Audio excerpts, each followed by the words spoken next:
Ukraine दुआले बने तनाव के मद्देनजर जर्मनी के चांसलर ओल्फ शूजल ने मुल्क का दौरा किया। रूस के हल्ले नूं रोकण लई पश्चिम वालों कूटनीतिक यत्नां राहीं मसले का हल लभ्या जा रहा है, पर हुण इस गल का डर वड्डा हुंदा जा रहा है कि रूस किसी वेले भी यूक्रेन विच दाखिल हो सकता है। शूल्स मुड़ मास्को जाण दी योजना बना रहे हैं, जिथे रूस के राष्ट्रपति व्लादिमीर पुतिन नूं मनाउण दी कोशिश करनगे। अमेरिका अधिकारियों ने चेतावनी दी है कि रूस इस हफ्ते हमला कर सकता है।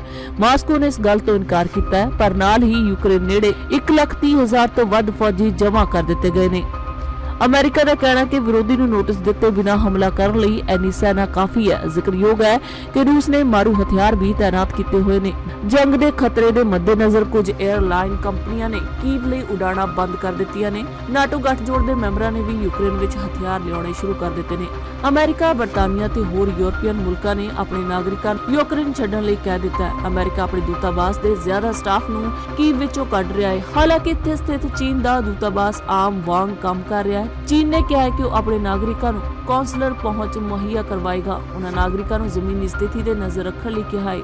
यूक्रेन की एयर ट्रैफिक सुरक्षा एजेंसी ने काला सागर उपर दी एयर स्पेस नूं उड़ान भरन लई खतरनाक करार दिता है। रूस की जल सेना उत्थे गश्त ते जंगी अभ्यास कर रही है। जिक्रयोग है कि अमेरिका ते इस दे नाटो विचाले साथी रूस नूं कई बार कह चुके हैं कि जो यूक्रेन विच वड़िया तां गंभीर सिੱਟੇ भुगतने पैणगे, पर कई बार नाटो मुल्क रूस खिलाफ एकजुट नजर नहीं आए ने। जर्मनी की सरकार ने यूक्रेन नूं हथियार देण तो हथ पिछां खिंचिया ते पाबंदियां बारे भी खुल के गल नहीं की।